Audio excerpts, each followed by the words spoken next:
Bonsoir à tous, bienvenue sur Monaco Info pour une nouvelle édition. Voici les titres de votre journal. Un train toutes les 15 minutes entre Nice et Menton, c'est la promesse d'une nouvelle offre TER qui entrera en service mi-décembre. Une annonce faite aujourd'hui alors que le thème des transports et de la mobilité reste un enjeu majeur en principauté.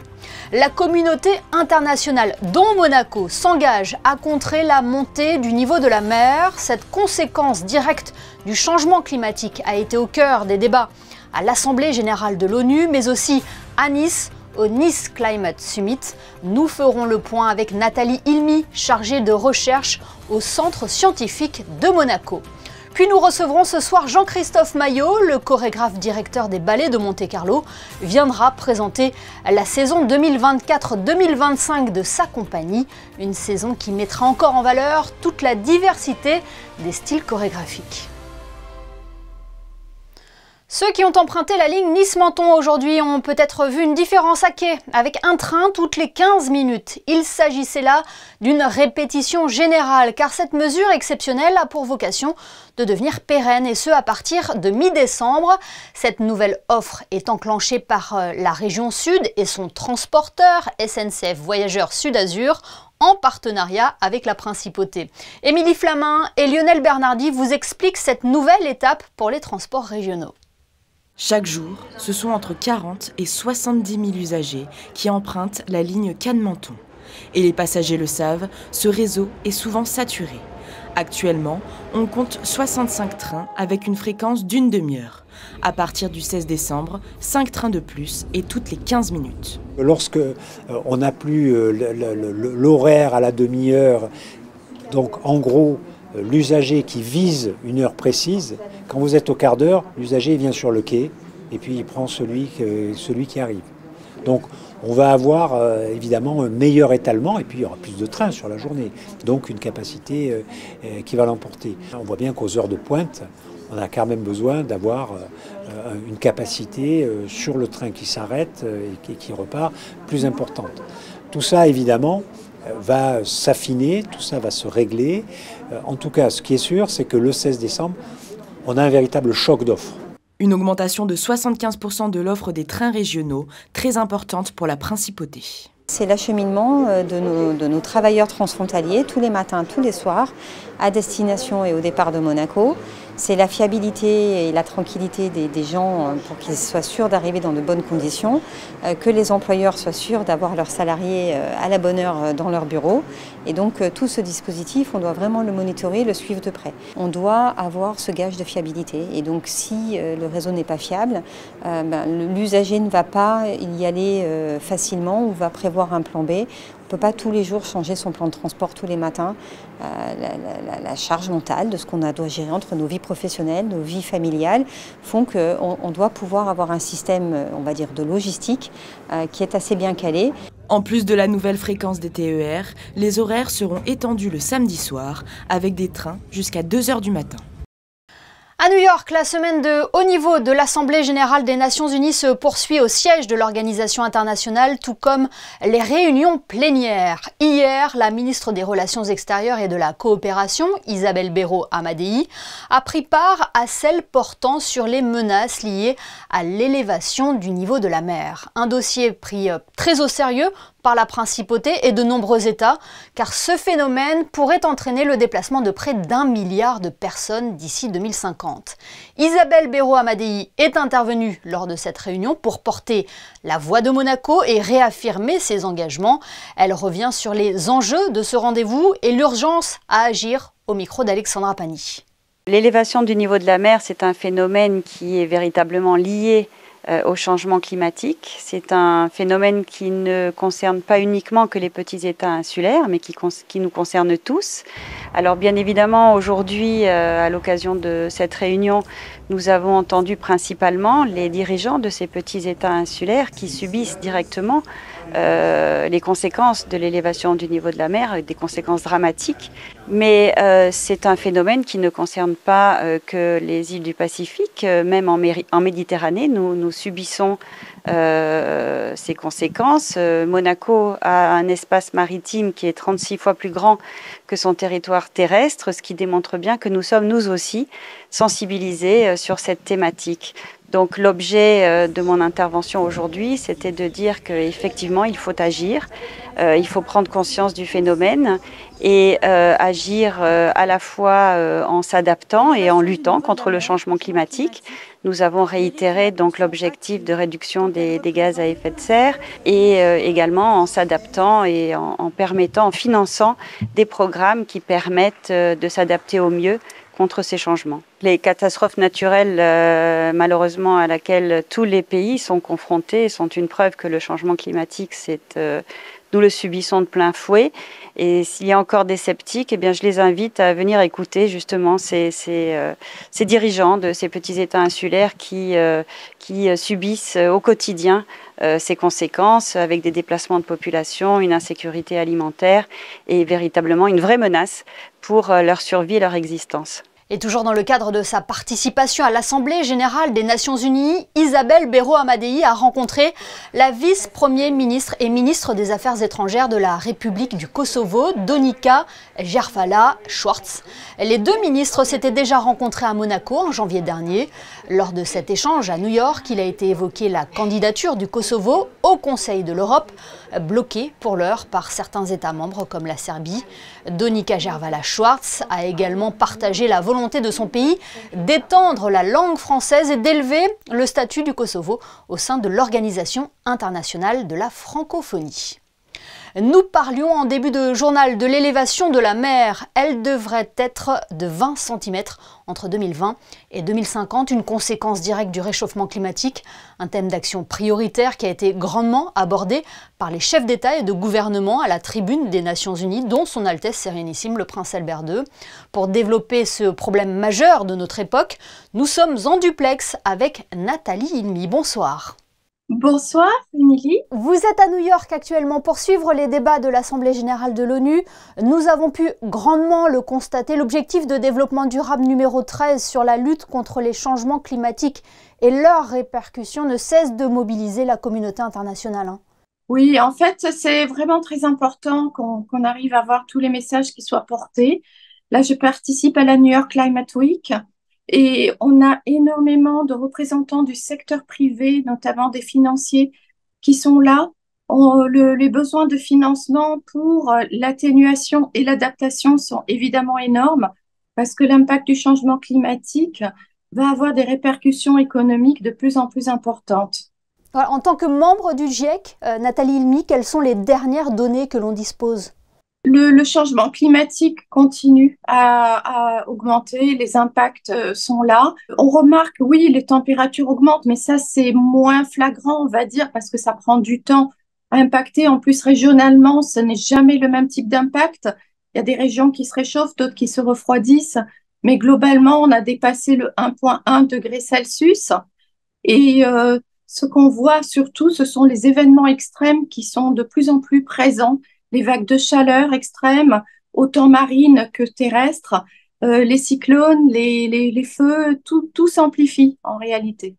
Mais est-ce qu'avec tout ce que vous nous dites, on peut rester optimiste ? Est-ce qu'il y a des solutions qui existent pour contrer ce réchauffement climatique ? Oui, bien sûr, il y a toujours des solutions. C'est pour ça qu'on essaye au niveau de la recherche de les montrer, de les mettre en évidence et de voir quels seraient les effets. De mon côté, d'un point de vue économique, j'essaye de les évaluer également. On a évidemment des solutions qui sont basées sur la nature et puis on a toutes les solutions qui sont plus technologiques et qui doivent être de plus en plus développées. Ça a un coût important, mais ce qu'on va gagner, c'est qu'après, on va éviter les coûts qui seront encore plus importants si on ne fait rien. Vous défendez le carbone bleu, est-ce que vous pouvez nous en dire plus ? Oui, le carbone bleu, ce sont ces écosystèmes marins qui permettent de séquestrer le carbone, de le capturer et le séquestrer dans les sédiments par la suite, comme les mangroves, les herbiers marins et les marais salants. Donc ça, c'est très important. Puis après, on a les solutions technologiques qui ne sont pas encore là. Donc, on a besoin des innovations et ça va venir petit à petit grâce à des investissements qui se font dans ce secteur. Vous êtes intervenue ce matin, Nathalie Ilmy, à distance au Nice Climate Summit qui s'est ouvert aujourd'hui. Il est important de multiplier ce genre de rendez-vous pour faire bouger les choses? Oui, je pense que les solutions en fait dont on parlait doivent être vraiment basées sur la science. Donc, en tant que scientifique, notre rôle, c'est d'aller discuter ces solutions, c'est-à-dire ne pas laisser aussi faire n'importe quoi. Donc, c'est important d'aller au Nice Climate Summit parce qu'on a l'UNOC qui arrive, l'UNOC 3 qui est en juin 2025, la COP 29 qui est très importante pour les négociations sur le climat, et puis ici à New York, donc comme je disais, le New York Climate Week, où on a beaucoup de secteurs privés qui sont présents, la philanthropie, mais également des financiers qui peuvent apporter des investissements pour des solutions plus durables. Et vous avez mentionné la COP 29, mais également le sommet des Nations Unies à Nice en juin prochain. 2 événements sur lesquels nous reviendrons bien évidemment sur Monaco Info. Merci beaucoup Nathalie Ilmy d'avoir été avec nous depuis New York. Merci Émilie, avec plaisir. C'est l'événement majeur de ce mois de septembre, le Monaco Yacht Show bat son plein sur le port Hercule, l'occasion pour nous de mettre en avant les artisans qui œuvrent au quotidien pour sublimer les navires de luxe. Comment le design contemporain peut-il être associé à artisanat traditionnel? Réponse dans ce reportage de Sarah Inkari et Jean-Alexandre Dordet. Les yachts présentés dans ce salon international sont dotés des dernières technologies, la propulsion hybride, l'intelligence artificielle. Pourtant, en parallèle, le Monaco Yacht Show regorge d'exposants dont les techniques utilisées remontent parfois à plusieurs siècles. C'est le cas d'Emilia Burano, entreprise vénitienne gérée en famille depuis 4 générations, bientôt 5. On a commencé à faire les dentelles dans la rue. Et après, on a ici à Monte Carlo. On fait tout pour la maison. Donc on a pour la table, on a pour le lit et pour le bain. Ici, tout est fait à partir de matières organiques et dans la plus ancienne tradition, comme nous le montre Emilia, qui a d'ailleurs donné son nom à la marque. Siamo felici perché è bello che I figli prendano in mano la situazione con passione, come hanno passione. I figli, poi abbiamo I nipoti che proseguiranno ed è molto importante per noi. Maroquinier depuis 41 ans, Lorenzo Pinetti, lui, est venu de Bergame et nous présente quelques best-sellers de sa marque. La collezione giochi per noi rimane una collezione molto importante dove abbiamo il backgammon che è uno dei prodotti best-seller, la scacchiera e visto il risultato che ha avuto dai primi giorni di fiera penso che la battaglia navale diventerà uno dei nostri best-seller. Ce jeu de société fabriqué à base de bois de noyer, de cuir de veau, de laiton d'or et d'argent. Et pour les revêtements de murs, tables ou têtes de lit, il y a Details, compagnie basée dans la région de Milan. Le travail c'était tout fait à la main et monsieur c'est un des artisans qui travaille pour nous. C'est tout des petites pièces qui sont coupées ou à la main ou avec une machine laser et c'est tout reconstruit un peu comme un puzzle. Ce sont toutes des petites pièces de bois qui sont connectées sur une texture qui s'est imprimée avant. C'est collé et après c'est mis sur je crois que ça s'appelle vernis protective et que ça donne la longueur de l'étampe et ça donne la possibilité d'être touché, d'être lavé, d'être mis en fonction. Ainsi, ces 3 exemples illustrent comment le traditionnel a toute sa place dans le design de yachts contemporains. Et ce Monaco Yacht Show est l'occasion pour les constructeurs de mettre en avant leurs dernières unités, mais aussi leur savoir-faire. C'est le cas notamment de l'entreprise familiale Riva, qui depuis plus d'1 siècle fait parler son expérience. Riva organisait hier un cocktail pour présenter ses dernières nouveautés, non loin de ses locaux basés en Principauté.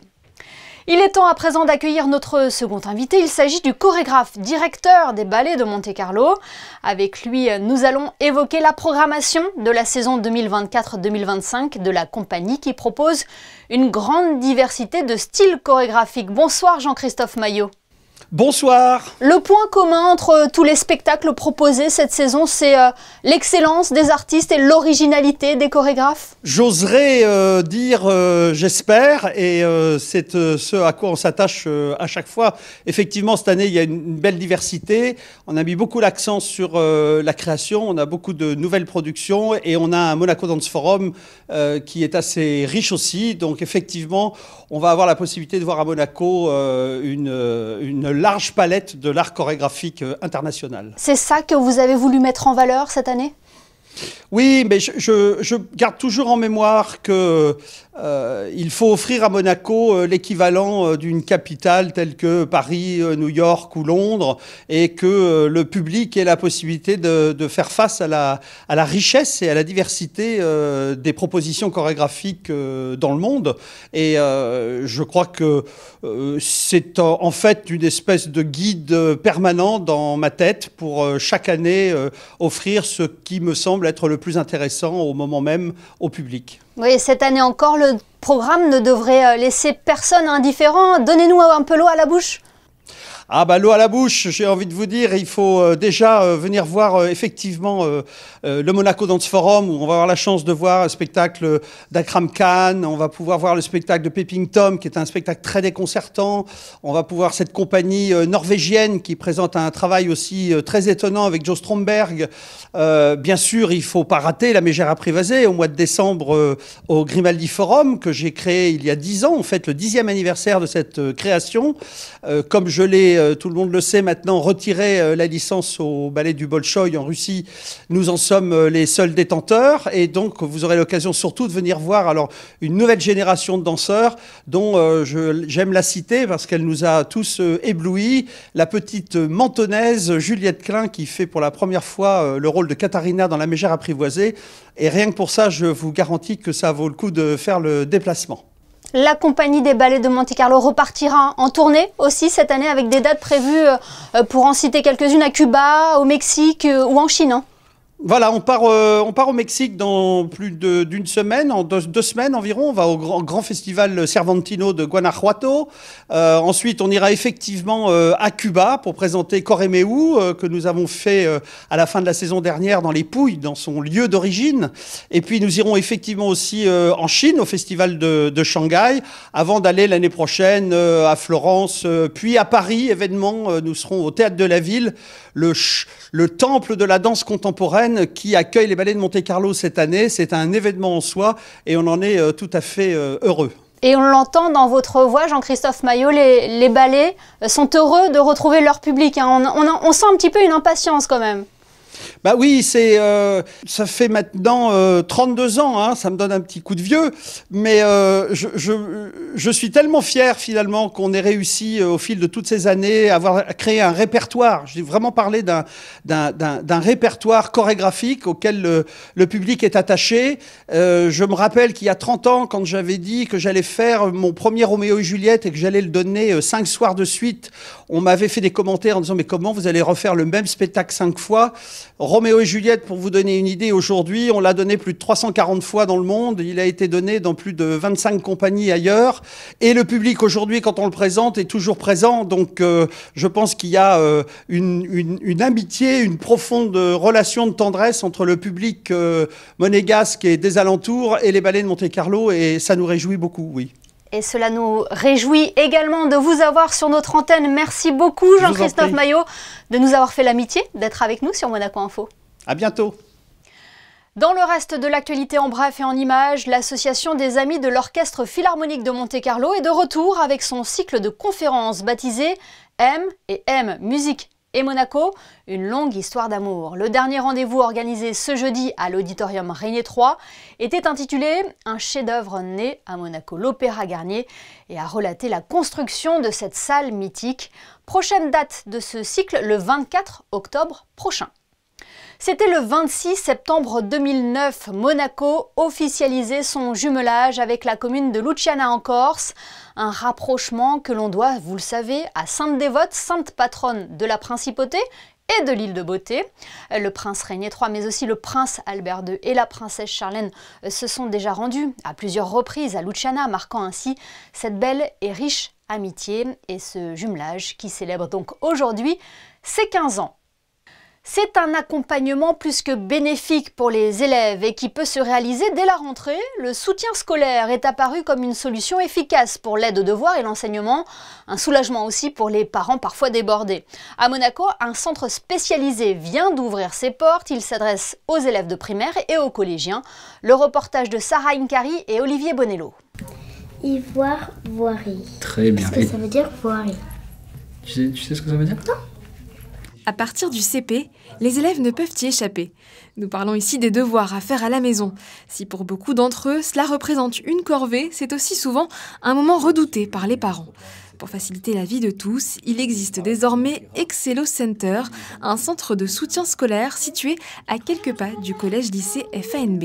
Je me suis rendu compte que la vie de parents, c'était pas facile et que beaucoup avaient des contraintes au niveau du temps, des contraintes aussi sur la partie scolaire, sur notamment les devoirs. Et l'idée, ça a été vraiment de répondre à ces contraintes-là en créant du coup le premier centre de soutien scolaire sur Monaco, qui va être capable, encore une fois, d'accueillir les élèves en soir de semaine jusqu'à 20h, le samedi matin, et également proposer des stages tout au long de l'année. Lors de notre venue, la petite Alissa participait à sa toute première séance. Elle était accompagnée d'Arthur, doctorant en philosophie et tuteur dans ce nouveau centre. Ça se passe bien. Qu'est-ce que tu en penses? Tu vas revenir? Oui.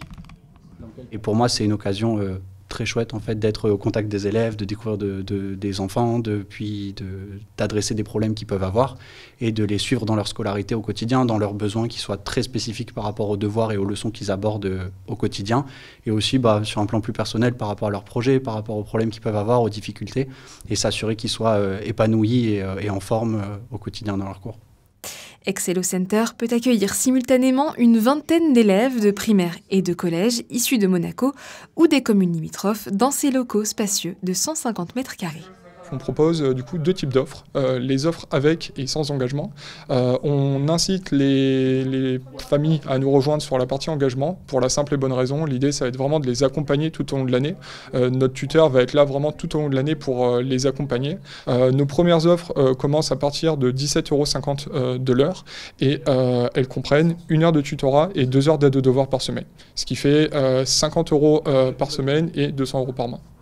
Pour les intéressés, les inscriptions seront officiellement ouvertes le 1er octobre sur le site internet du centre ou son application.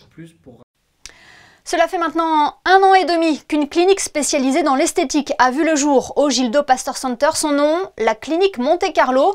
Entre chirurgie laser et matériel de dernière génération, Fabien Bonilla et Jean-Alexandre Dordet ont voulu en savoir plus sur cet établissement. Voyez leur reportage. La clinique Monte Carlo, cet établissement de santé, a été inauguré en mars 2023 par le prince Albert II. L'idée de départ vient d'une discussion entre deux docteurs, l'un chirurgien ophtalmologue et l'autre chirurgienne esthétique et plastique. À l'origine, la clinique proposait 2 spécialités, la chirurgie 100% laser des yeux et la chirurgie des cheveux. Depuis le mois de mars dernier, la clinique Monte Carlo propose un nouveau pôle, le département de chirurgie esthétique et la médecine régénérative.